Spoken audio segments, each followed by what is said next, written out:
Hello and welcome to StudyIQ English, your one-stop destination for success in the UPSC Civil Services exam.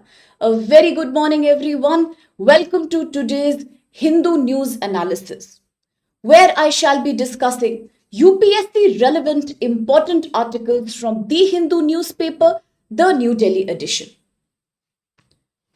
Let us quickly see which topics we have chosen for the discussion today. And here, the list of topics is on your screen. From the perspective of UPSC mains exam, the GS paper 1, 2 and 3, we will talk about the articles on the editorial page. As we know, the editorial page articles are usually complex. They are slightly tricky and they need a detailed analysis. So let us see, what do the articles talk about? Intention should be to pick up all these points and then learn how to use them in answer writing. Yesterday, I had discussed some mains questions with you. I do hope you got the time to think over them. Today also, as a part of this article discussion, I shall be asking various relevant questions. And then later, we can also talk about their answer writing methodology. So here I have picked up two articles from page 8 of the Hindu.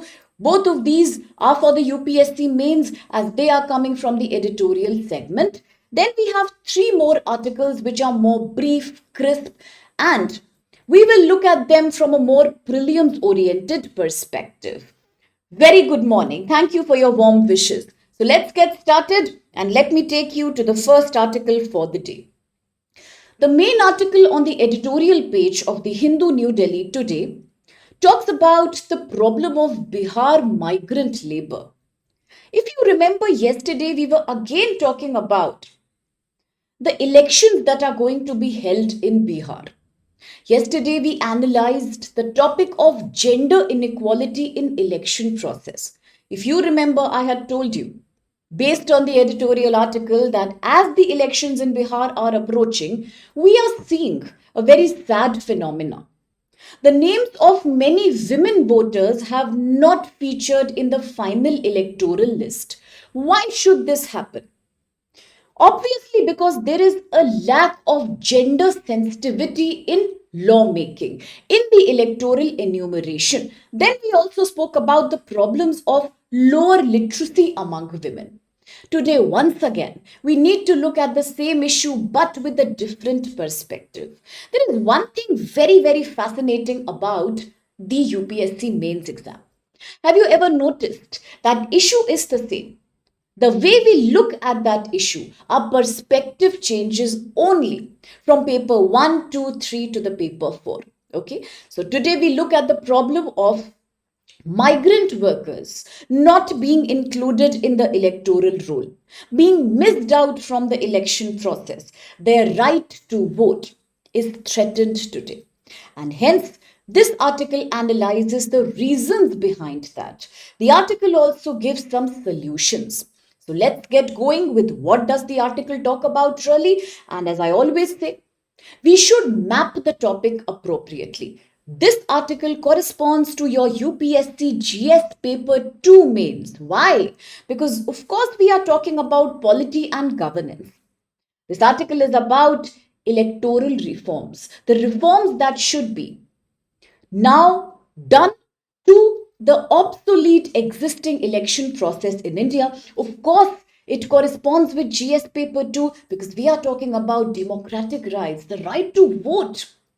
It is not less than the very right to life itself, the Article 21.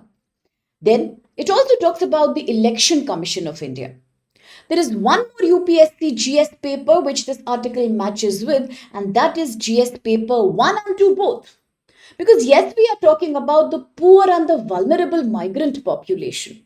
Their rights to get voting liberty, their rights to give their votes are being threatened. This is nothing but disenfranchisement of these people. So therefore, yes, social justice, social issues. So what does the article really say? Well, the article begins talking about one thing, that in India, the process of making electoral rolls, The process of making the voter list is in the hands of the Election Commission of India. We all know that, okay? And when the Election Commission of India makes this voter list, it is guided by the principles of the Representation of Peoples Act 1950. We can also call this as the RC or the RP Act of 1950. Now, when we talk about the Representation of People Act 1950, which guides the Election Commission of India in conducting various elections across the country, there are few articles in the RP Act that become very important for you, for your exam. Which are these articles? Let's quickly understand. The very first article here happens to be Section 19 of the RP Act 1950, Representation of People Act 1950. What does this article talk about? Why is this important? Under Section 19 of the RP Act, every individual in India needs to be ordinarily a resident in a given locality, in a given territory or constituency to be able to include his or her name in the voter list. So this section talks about ordinarily resident, which simply means a person who is a proven resident of a given electoral constituency. Only then his or her name should be included, can be included in the voter list. Now, second very important section here is Section 20 of the RP Act. Why is Section 20 important? What does this talk about? Section 20 says that the ordinarily resident is a person who will not be considered as an ordinary resident only because he or she has a property, a house, or a land in a specific area. There has to be a logical reason. The person has to be representative of that constituency. The person has to be familiar with some known local residents of that area who say that yes, we know this person. He or she has been living here for a long time enough. This is their native place. That is considered by the Election Commission to include your name in a particular constituency's electoral roll. Okay. Now, these two sections are fine. As I said, Section 20 lays down the conditions of residentship. Okay, that what makes you an ordinarily resident of an area. But what is most interesting is the section, now please look at this very carefully, Section 20A of the RP Act. This is very special because under Section 28, this new section was added by the government back in 2010. It is a very recent one. It also gives the right to non-resident Indians who are permanent NRIs, who do not live in India. Even they have a right to come and cast their vote. They also have a right to register their name in the electoral roll based on the address that's mentioned in their passport.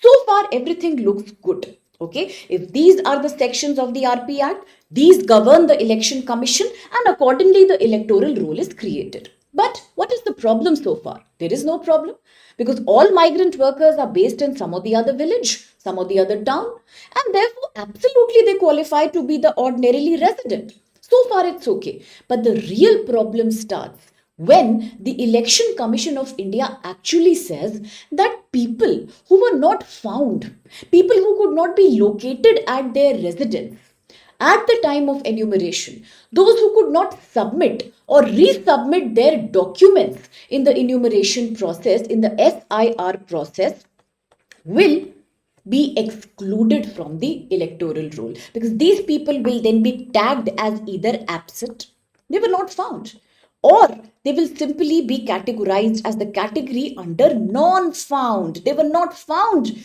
during the enumeration process.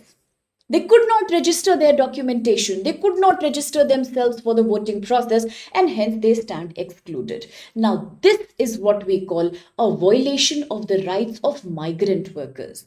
Why? Look at the data itself. On the first hand, it is your article 19(1) E of the Indian Constitution. Now, please remember these articles because you will need them to write your UPSC mains answers. It is Article 19(1)(e), which says that every Indian citizen has a fundamental right to reside, settle, live in any part within the territory of India.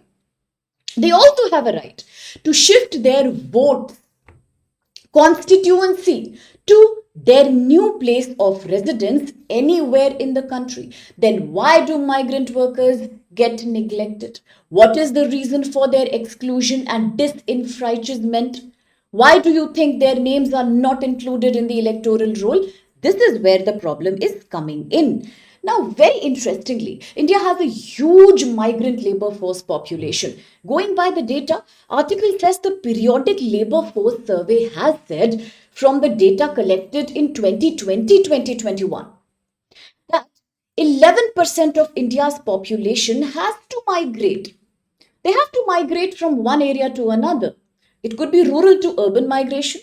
It could be interstate migration from one state to another. It could be intrastate migration within the same state from village to city, one city to another. Absolutely, it could be circular migration also. There is another category of migration. Circular migration happens when somebody migrates for a very short period, sometimes on a weekly or a daily basis, okay? Some people could be doing this just to reach their places of job, employment, offices. Now, if 11% of India's population is considered as migrant workforce, it comes to be around 15 crore people. You see, it's a question of 15 crore voters, 15 crore votes in a democracy like India, which are not casted every year. No wonder the voter turnout is falling in so many Indian states. Election Commission of India under the Representation of People Act 1950 says that migrants who have shifted from their native area, state, village to another place can register themselves as a voter in their new place. But there are problems here. Many of them are not literate. They do not know how to register themselves. Some of them are not registering themselves in the new area purely because of emotional reasons. They are so attached to their joint family, their land, their village that they do not want to get their documentation made in a new place. It is this emotional attachment to the soil that also disables them from taking up new registration in a new area altogether. And what about circular migrants? What is their mistake? Those who commute from home to office on a weekly, monthly, bi-weekly basis, what about them? What if they were not found during the enumeration? Where should they register themselves? In the new place or back in their hometown? What if they did not get a leave, a holiday to cast their vote? Now, please remember, all these people we are talking about are generally coming from the informal sector of the economy.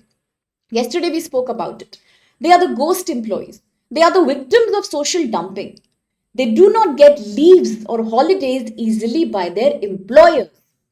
This also is a major reason why their names are not included in the electoral process. Some of them do not have documents altogether. Some of them are working for such exploitative companies or factories who confiscate their documents until the contract is over. Some of them do not have money to travel from one place to another, back to their hometown. They do not have that money to travel just for giving their votes. And apart from them, some of them are at that point of time either feeling unwell or experiencing some kind of family problem that they are unable to travel. So then what justice are we doing to these people who cannot be at one place owing to their work? Native state, very good question, Rishi. By native state, we mean the state from which a person belongs. For example, a migrant worker could be coming from Patna. So obviously, Bihar will be the native state here. But sometimes all these migrant workers are traveling either to work in the agriculture sector. Do you know about the sugarcane industry? How many migrant laborers does it employ? From one season to another. Even women and children are into it. Also, construction work. So many of these people are shifting to the more industrial states of South India because they have better job opportunities here. And unfortunately, their voter list gets missed out. So this article is talking about that only. That when the Election Commission of India talks about ordinarily resident, I just told you, Section 20 of the RP Act, ordinarily resident, a person who is a native, a local of an area. This is a very, very misinterpreted word. We have to recalculate and do some election reform here. We cannot exclude so many people purely because they are traveling. Now what happens? The Election Commission of India, the government officers, they go to do they go to do the data collection. They go from door to door. Or they invite people to list their name in the voter roll, electoral roll, anytime. Thank you so much for the question. They actually love to, the government officials would go and they would actually ask people to highlight their names in the digital electoral forms. But what about these people? As I said, there is no education. There is no permanent place of residence. There is no money to travel. Obviously, what happens in the SIR process, their names are categorized as not found or permanently shifted. The person doesn't exist only on paper. How will these people give votes? They become invisible then. This is called a leak in the electoral process. It is known as electoral leakage. That so many eligible voters are there, but how many of them are actually giving votes? Nobody. How many of them? None of these people who are the migrant labor. Now what happens? This is contradicting Section 20 of the RP Act. RP Act says under Section 20, temporary absence is okay. If you belong to an area, but just for a week or two you have to travel, that's not a problem. Still, you are absolutely, you have a right to give your vote from that constituency. But what to do in reality? The Section 20 gets defeated. It is contradicted because if you are not there during enumeration time, your name will not be there. So what is the point of having Section 20? The article is asking you. Then the article also says that in India, there is another very interesting phenomena. Let's talk about the urban educated people who can afford everything. They are rich people. If you ask them to travel 10 kilometers to give their vote, they have to think twice. Even they do not make that much effort. And then how can you expect the poor migrant laborers to travel states, to travel cities, and then go and give their votes? So is there any solution for this problem? Yes, the article tells you some solutions. Now there is another small thing article mentions which I want you to know. This is the problem of regionalism in India. A lot of people say regionalism is a good thing. When you are feeling regionalistic, you love your land a lot, son of the soil feeling. I love my village, I love my city. It's a good thing. But sometimes regionalism leads to fragmentation. It can become negative nationalism. Do you know that? In political science, we often say that regionalism is like negative nationalism. When you become so ethnocentric, which means you become so obsessed about your own area, your own culture, that you do not like accepting people from outside. This is what is happening in India. The recent controversy over languages, that somebody who cannot speak in a native language should not be allowed to work in another state. While I do agree that in a country with linguistic diversity like India, lot of language learning should be encouraged. Even our new education policy says that let's learn more languages. Let's do the 3 language formula. But the problem is when people in one state reject the migrant workers from another state. They feel that from outside, if people come and start giving votes from our constituencies, it will lead to vote dilution, which means they will do whatever they feel like. They will vote for the candidates they prefer, not for the candidates that will be better for us. Another problem is since migrant workers are coming from outside, people in the state feel that they do not know much about the culture of the state. They do not know much about the language and values of that state. Then why should they be allowed to vote in another state? You see, this is the problem with migrant laborers. Neither can you go back to your own place, nor are you experiencing any acceptance in the new state. Then how will you go and give your vote? Last but not the least, in urban India, the voter turnout is often less than 50%. That is extremely unfortunate. most NRIs who now, as I told you, please remember, after 2010, ever since the new section called 20A has been added to the Representation of People Act 1950 by the Election Commission of India, it's very, very interesting that most NRIs have been given the right to vote, but they never come to vote. They hardly come back to India just to give their vote. Again, that's electoral leakage only. Similarly, if NRIs having the rights cannot come back to vote, then how should we blame the migrant workers who do not even have money to travel so much? So this is the problem that article is talking about. Is there any solution? Yes, there are solutions. The biggest solution is to allow remote voting technology. Today we are living in an extremely sophisticated technology era governed by AI, smart technology. Then why should not we give the migrant workers the right to cast their vote from wherever they are working and living? Why cannot they give their vote through remote voting option?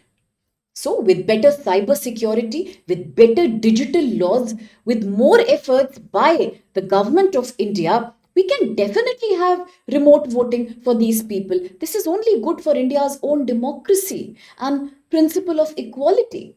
Another important thing to remember is that we can make it mandatory for all the companies, all the factories, whether formal, whether informal sector, to give mandatory compulsory holiday on the day of election. Some people only do it on paper. In reality, they do not give any holiday to the poor workers, but that should be punished. Holiday should be compulsory. In fact, the company should also encourage traveling by giving tickets or some money to these poor people. Special trains and buses should be used by the government so that migrants can go back and vote. So it should be observed as a very serious national holiday for all the employees across India. So this is what the article says. Then the article also says we need certain kind of reforms even in the process of the election commission. Sometimes it becomes too bureaucratic. Please allow the migrant workers who have a valid Aadhaar card or an employment proof to go and give their vote. Do not ask too many documents from them. You see, coming from a very semi-educated background, they really struggle for documentation, especially women, widows, old elderly people. So please allow them to use Aadhaar or employment ID as a valid reason to give vote. Of course, within certain limitations and security protocols. And last but not the least, redefine the word ordinarily resident so that those who are not present at the time of enumeration have some freedom. They also have some right to be included either on a later date or through some online or remote platform. So dual registration is also a good solution here. Sometimes if you allow dual registration, which means a migrant worker is registered at both the places, his village also and his place of work in the city also. Of course, he will only vote once, but allow him to vote from both the places depending on his or her situation. That's all the article says. I hope you enjoyed the article. Very interesting. Now, if I was to ask you a question on this article, I would say mention certain critical electoral reforms that could make the electoral process in India more transparent and more inclusive. Absolutely well said, Rishi. Well said, Mamta. Yes, most of the states are suffering from this problem right now. Migrant workers are experiencing a lot of violence, lot of subhuman situations are being faced by them only because of linguistic barriers. So yes, we should do something about them, and it's a very critical issue, very rightly said by both of you. Thank you so much. Now with that, let me quickly take you to another article, same page, page number 8, editorial article. Okay. This talks about a very interesting development. Now, we all know about climate change. We all know that today, as per the World Health Organization, in 2025, Earth has reached a situation where either we adapt or we go extinct. Now, there is no point in taking any risk. Climate change has already shown how most countries are battling with heat waves, whether it's UK, countries of the European Union, or in the US. We have seen every year forest fires. We just saw Once again, the killings of innocent people in the flash flood in Uttarkashi in Uttarakhand. Just 2 years back, we saw Joshimath in Uttarakhand falling down because of land and mudslides. Similarly, we know every year coastal India experiences so many flooding episodes. And this is happening quite rampantly now. It's very common, not just in India, across the globe. Look at Japan. Extremely sensitive and living practically on the verge of earthquakes and tsunamis, and something similar recently happened with Russia as well. Yes, the world is being severely threatened with climate crisis. This article talks about that. So which topic does it match with in your UPSC syllabus? Let's do a quick mapping. It is GS paper 3, of course, because we are going to, in this article, talk about international relations and the role of international bodies like International Court of Justice and the UNFCCC, United Nations Framework Convention on Climate Change. Yes, it also matches with GS paper 3 apart from 2, because we are talking about climate problem, environmental change, climate disasters and various treaties to protect against climate change like Paris Agreement, Kyoto Protocol, the Conference of Party Summits. All of that is a part of this article. Okay, so let's quickly see what does the article say. Now, the article talks about a very interesting judgment given by the International Court of Justice that is headquartered in the Netherlands. We know that any decision taken by the International Court of Justice may not be compulsory for the countries to follow. It is not like an order. It is only a recommendation. But for the first time, International Court of Justice has taken a very tough stand. What has it said? The ICJ has clearly said that today we are living in a situation where, because of climate change, the world is crumbling down, especially the small island nations are actually on the verge of completely getting submerged under the water. So, therefore, ICG right now has given a very, very landmark verdict. A landmark verdict means an extremely shocking judgment. It has said that although its orders are not technically binding on the parties, whatever orders, whatever recommendations the ICG gives, they are not binding on the member countries. We know that. These are only advisory in nature. But this time ICG has said that it does not mean that countries, whether developed or whether developing, including the US, it has hinted to the US indirectly, that no country right now should be in a state of denial. No country can say that I am not having an obligation towards climate change. No country has a right to say that. Okay. No country can say that just because it is not my personal obligation to take care of climate change on a larger scale, I will run away from my responsibility. It says that even my decisions, even if they are not technically binding, these are authoritative in nature. Why? Because all the ICG decisions are based on international laws and treaties. So therefore, they have the authority of a court. So ICG is saying that, for example, recently, if you remember, as per the directive given by ICG, United Kingdom had handed over a very important island called the Chagos Island to Mauritius. Although you can always argue that ICG has no right to force its decision. Of course, it can only advise. But since all its decisions, all its recommendations are based on international protocols, countries are actually under some foundation to take them seriously. That's the purpose of the ICJ. Similarly, just because of the ICJ directive in the recent past, UK had given the Chagos Island to Mauritius. It just shows the validity of ICJ's decisions. Today, ICJ is saying the same thing. It says that countries cannot ignore their duties and their legal obligations to protect climate change. Plus, there are certain countries like US, which in the past have walked out of international protocols. They said we will not sign the Paris Agreement, we will not sign the Kyoto Protocol. But today, that approach is not acceptable at all. Because now the time has come when, whether it's United Nations, FCCC, UNFCCC, or whether we talk about the international tribunals on the law of the sea, or whether we talk about the International American Commission on Human Rights, very famous, the IACHR. All these are binding on the countries because our ultimate intention has to be to protect the climate.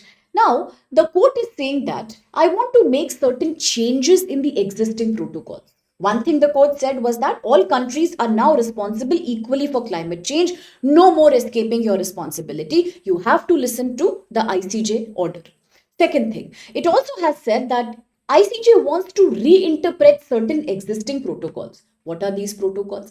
For example, the International Court of Justice today says that in the past, the Paris Agreement, when it was signed, had told various countries to stop the increase in global temperature to below 2 degrees Celsius. And please, it has also told countries, it had told in the past under the Paris Agreement to try to limit their temperature rise under 1.5 degrees Celsius above the pre-industrial times, before the industrialization started in the late 17th, 18th century. So before that, whatever was the climate condition, we have to go back to that. But today, the International Court of Justice has realized that it is a very, very big target. In today's reality, most countries are doing too much carbon footprint. They are releasing too much toxic waste. Their total level of pollution is very, very high. So now there is no point of creating such fake targets. They are not coming true. So the ICG says today that let's make a change. Let us just keep it a very, very realistic and a smaller target. Do not talk about the 2% or the 2 degrees Celsius target. Let's make sure that all the countries, as per the decisions taken in the recent COP summits across the world, all the countries should maintain a threshold of 1.5 degrees Celsius. Let's try to not exceed this much temperature upper limit. We should not allow temperatures to soar, increase beyond that. Now, second thing that ICJ also says is that there is a word I spoke to you about yesterday. It's called nationally determined contributions.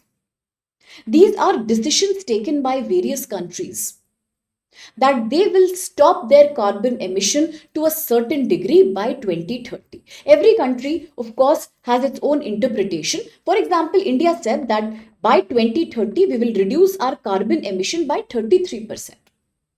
But sometimes it feels that we are already living in 2025.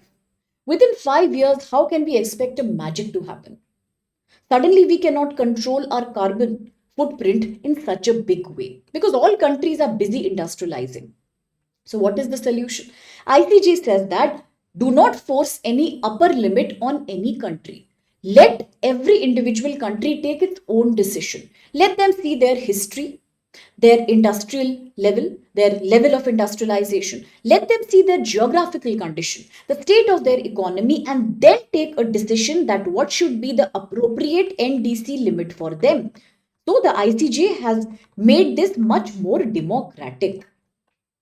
What has been made democratic? The NDC determination or the NDC rate. Now, no more forcing a country to control its NDC within a certain range. Take your decision, but do whatever is important to create a positive impact on climate change. These two decisions clearly have been taken by the ICJ. Now, a very interesting thing also is a part of this article. Quickly, I will tell you. This article also says that, court says that in the recent past, many countries have believed in a very, very biased interpretation of climate change. For example, you may have heard about a system called carbon trading system. Have you heard about this? Anybody? Carbon trading, carbon rating. Has anybody heard about these systems in the world? If yes, then you can definitely let me know in the comment box. So, what happens? The rich countries, they have a lot of carbon emission because they are very industrialized. What they really do is that they exploit the poor countries like the African and the Asian countries by telling them that you control your carbon emission. In return, we will give you some kind of money. We will purchase some carbon points from you. So what happens, for example, if a country like Sudan says, being a poor country, it says that, okay, I will control my carbon emission by more than 20%. I will try harder and further reduce my carbon footprint by 20%. It will give its carbon emission rights to the US. It is like a trading of carbon emission rights. Now, US, after purchasing these points from Sudan, will have extra liberty to release 20% more carbon emission in the climate, in the environment. So this is a very, very faulty system. This is also a kind of ecological imperialism, nothing less than that. When countries are saying that let's, by the power of our money and authority, purchase from the poor countries the rights to do more carbon emission. See, at the end of the day, what suffers? It's the climate which suffers. It's the whole world which suffers. It's not just the poor or the rich countries. So this is what ICJ has done objection to. ICJ has said that we do not like the logic of common but differentiated responsibilities. We do not want that countries should have different rights when it comes to climate protection. All countries are equally responsible. So whatever is the capacity of a country, it should contribute towards climate protection. And of course, every country, depending on its size and economy, will have a different capacity, a different nationally determined contribution. That is all right. Very good. It's like very good, Rishi. It's like a carbon market, yes, designed to reduce greenhouse gas emissions, but ultimately it only supports the richer countries because they have the good position to buy the rights and do more carbon emission, while the poor countries, to finance themselves, again have to compromise on their industrialization. Very well commented. So this is not a good thing. It's a very, very unfair system, which is not acceptable to the International Court of Justice now. Why? Because every country is different. It's historically level of industrialization development is different completely. So let it decide its NDC, and let no faulty mechanism like carbon trading or carbon exchange happen at least in 2025. Then ICG also said that states will be held independently responsible if their carbon emission is beyond a certain point. Now, before I close this article for the day, very interesting thing mentioned in the article. The article has also said that there is a principle called self-contained regime. What is this? According to the International Court of Justice, some countries like India had actually said that we should understand that every country has its own situation. Every country is living in a different circumstance. So the general global climate protocols and treaties like the UNFCCC, like the Kyoto Protocol, like the COP, they should not be universally applicable to all the countries. But ICG says it is not logical. This argument, which says that self-contained, every country is unique and therefore its circumstances are also different.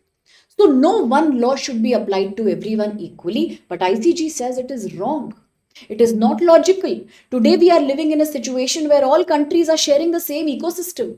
So no more arguments about self-contained or self-regulated norms. Yes, you have a right to create your own nationally determined contribution, but still no country will be given exception like the US had been given in the past when it comes to climate protection.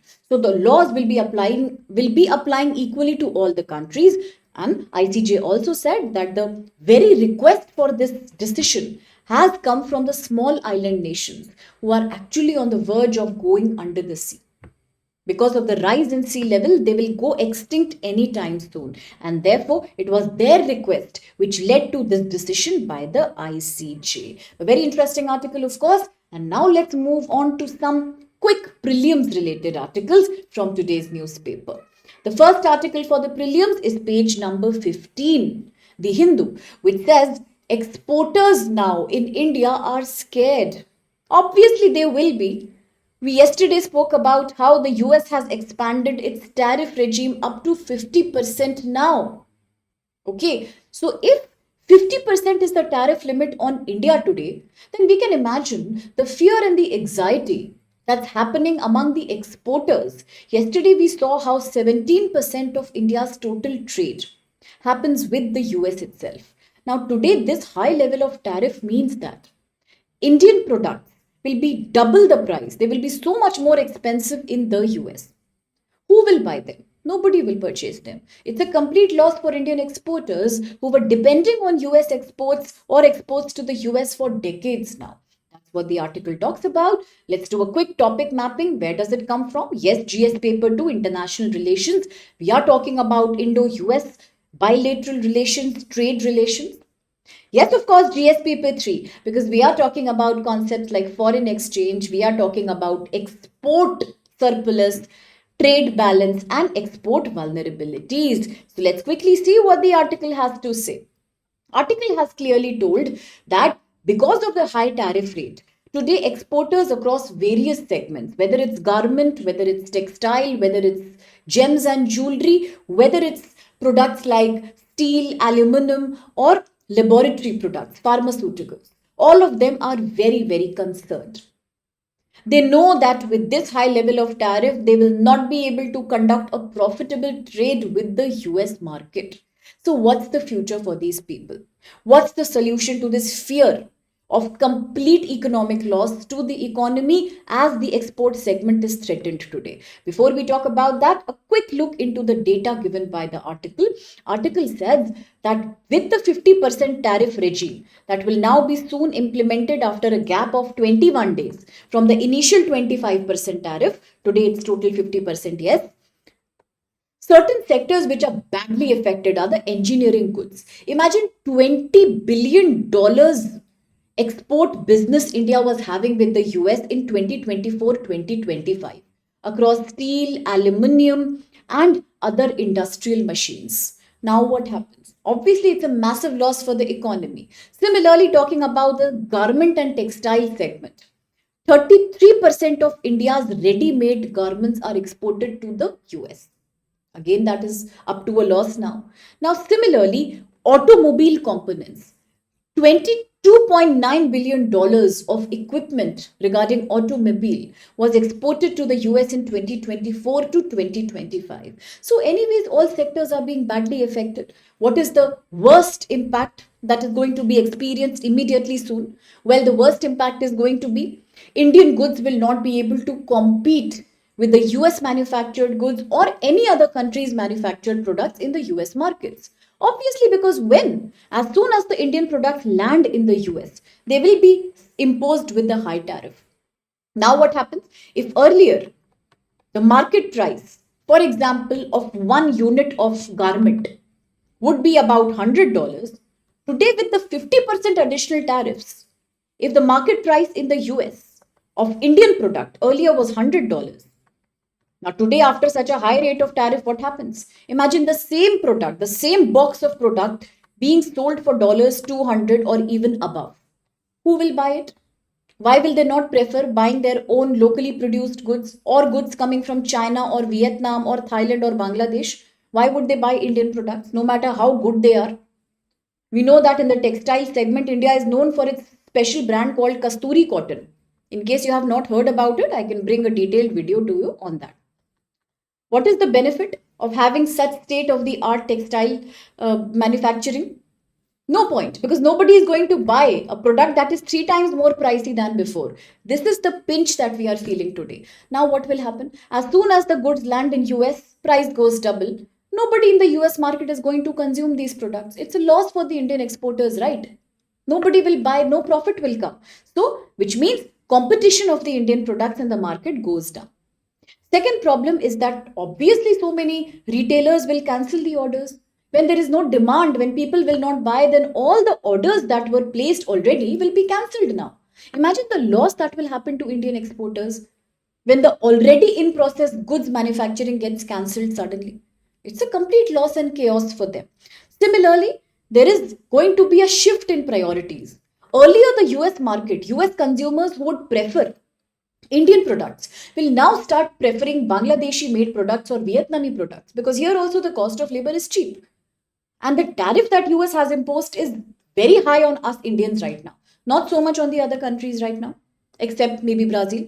So what happens? Naturally, the products from the products from Bangladesh and Vietnam will be cheaper, right? So people will buy them. So the market will shift from India to other alternate players. Is this not a loss for Indian exporters and manufacturers? It is. So that's what the article is talking about. There is a complete atmosphere of fear right now that's going on.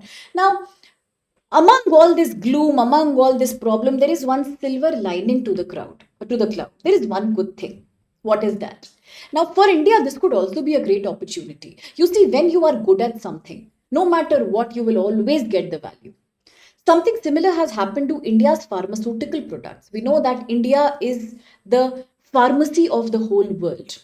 The state of the art pharmacy product manufacturing in India has no competition elsewhere.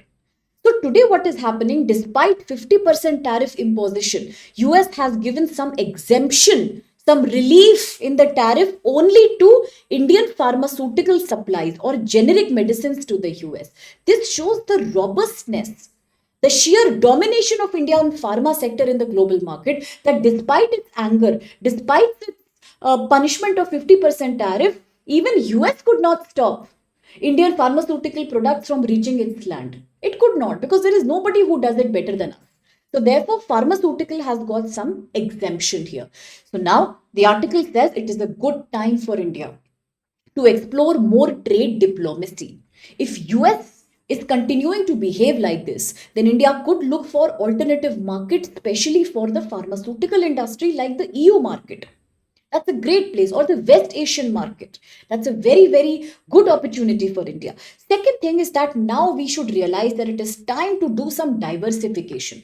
See, we cannot depend on countries like China, who keeps giving supply shocks. We cannot depend on a country like US, who has very unpredictable policies, who is using its political or geostrategic interest against Russia as a reason to punish India with such a high tariff. It is not acceptable. So therefore, now is the time India should find out new globally emerging markets. India should increase and enhance its trade capacity with other countries of ASEAN, with the UAE and with the European Union. More free trade agreements, more special economic zones with foreign direct investment. These could give us a better supply chain command rather than depending on countries who are so moody and who always use political mileage to slap such a high level of taxation on countries like India. So that's the argument of the article here. Now let's proceed with the next one for prelims. This is page 22. Quite a detailed article, but I have summarized this for you. If I was to do a topic mapping, then I would say this completely corresponds with GS paper 3. Health, nourishment and governance. The article has again pointed to a very sad reality. What reality? Article says that today, because of over dependence on groundwater, this is something very shocking actually. What if I tell you that India, despite such a heavy southwest monsoon rainfall, despite so many river basins, the dependence within our country for rural drinking water is 85% dependent on underground water. Imagine 85% rural drinking water comes from underground water. Despite the monsoons, despite so many rivers and wetlands, rural drinking 85% underground water. Similarly, when you talk about rural agriculture, for agriculture and irrigation purposes, we are depending 65% even today on the underground water. Especially certain states like Tamil Nadu and Haryana, they are under the risk of underground water completely going dried up. Aquifers are drying now because farmers are so much dependent on bore wells and using the underground water anyhow. So this is strange, but this is not sad. It is only strange that we depend so much on underground water. So what is shocking? What is really sad? What is really sad is that in our country, if rural people depend 85% on the underground water and irrigation is 65% on the underground water, this underground water is becoming a problem. Why? Because it's not good. It's contaminated. It is poisonous. It has become toxic. Why should that happen? We all know how the factories and the manufacturing plants of most of the companies, whether it's your cold drink manufacturing units, whether it's consumer products, whether it's chemical plants, all of them are located near either some rural area, some forest area, or some or the other river basin area. They get resources from there easily, so they always open plants there. Plus, the Indian government also has a policy of giving more tax holidays and benefits to those industries, those multinational companies who are ready to create manufacturing plants in remote regions so that local people can get more employment. That's fine. But there is one problem here, a big problem actually. When so many chemical manufacturing plants are getting established in areas which are remote, which are tribal, which are forested, which are mountainous, and which are located near water bodies, the kind of toxicity, the kind of pollution these factories and companies create on the water is disaster. Imagine all the chemical waste, all the residual water that comes out of these plants actually gets discharged into lakes, drains, wetlands, waste areas, and nearby ponds, riverbeds also. What happens then? It is the same water that also goes underground.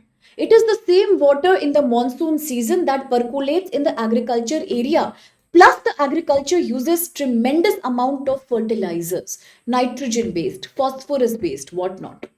With such a high level of fertilizer and chemical pesticide being used, when the agriculture water, which is mixed with all these chemicals, it gets runoff. It comes out of the agriculture land, it also gets deposited in the groundwater. Imagine the condition of this groundwater. Is it even worth consuming or touching for that matter? This is what the article says. The article says in the 2024 annual groundwater quality report was created, it was released by the Central Groundwater Board, the CGWB. It had a shocking reality. It said that more than 20% of samples that were taken across 500 districts were actually contaminated with nitrate. Imagine water was contaminated with nitrous waste, nitrates, completely cancer causing agents. Similarly, it also said that chemical fertilizers were contributing to this problem as it was coming from agriculture areas. Similarly, septic tanks. In India, waste disposal has consistently been a problem. So many people just very carelessly dispose their wastes. Now, wherever the landfills are there, wherever all the waste that is collected by the municipal corporation goes, there also some leakage happens. It's called leachate. All the dirty, watery residue of the solid waste that also flows and gets mixed with the groundwater. So now you can imagine the reality of this dangerous groundwater. Excessive level of fluoride was found in 9% of samples collected across states like Andhra, Tamil Nadu, Rajasthan. Please remember, this is the water rural people are drinking. As I told you, 85% rural people drink this water. Imagine the life of tribals who not only drink this water, they cook with it, they irrigate their crops with it, they give it to their, pet animals and domesticated cattle. Now, similarly, arsenic, that is a poison. It's a toxic chemical which is 100% carcinogen. It causes cancers and other diseases in human body. It causes various kinds of non-communicable diseases, NCDs. So, as per the World Health Organization, the upper limit is 10 gram per liter. But the samples found in Punjab and Bihar are way above that. It causes not only diseases like cancers, but also neurological, heart, and skin associated problems, hormonal problems. So many tribal women are experiencing infertility, ovarian cysts and tumors, all owing to this water consumption. Now, phosphate fertilizers are also unregulated going underground. Who is to be blamed and what is the situation of the people who are going through this misery? So, the real problem in India actually happens to be the weak regulation by the Central Groundwater Board, the CGWB. Why? Because it is still depending on an act known as the Water Prevention and Control of Pollution Act 1974. It's an age old act. coming from a time where India was not even liberalized. The real aggressive industrialization in India started with the 1991 LPG reforms. The act comes from an era before that. How will this act even be effective in controlling water toxicity and pollution? How will it create adequate control mechanism for companies, factories and agriculture? It can't. Today, the CGWB lacks the authority. Similarly, the state pollution control boards also either they do not have enough staff or they are simply caught up in bureaucratic delays. What is the reality? There is nobody to actually control and ensure that groundwater pollution can be stopped. The companies are punished, their license are taken away, and they are not given permits to operate in a condition where they are contributing so much to the groundwater. Back in 2014, a very shocking study was done in a village of Andhra Pradesh. That was also the year Telangana just became a new state from Andhra. Okay, that was the time in a small village. An article that came in the World Health Organization said that the village children did not have water to drink. These were the tribal children. They could have gone to rivers and taken that water. They could have had the water from the wells, but if they had that water, they would have died because of the presence of so many cold drink manufacturing plants in that region. The region got industrialized, people got jobs, but there was no water to drink. This water was completely arsenic. Women were dying, children were dying because of this water. So, what was now the solution? I'll tell you such a strange paradox. It will actually make you emotional. Now, these thirsty children were spending 5 to 10 rupees on buying mineral water bottles that were created from the same company which had polluted the whole area. So look at the economic imperialism that's happening. Look at the environmental imperialism behind industrialization and commercialization. That first, your plant contaminates the drinking area of the whole village. When thirsty, the villagers have no place to go. They will have to buy your mineral packaged drinking water to satisfy themselves. So, on this note, I would end this article, and this is exactly what this article has been talking about. And now, with the last coverage of the day, a very short article, but I think it deserves a mention. I picked it from page number 8 for you. Article is a very short one. It talks about how India and Philippines are strengthening their ties.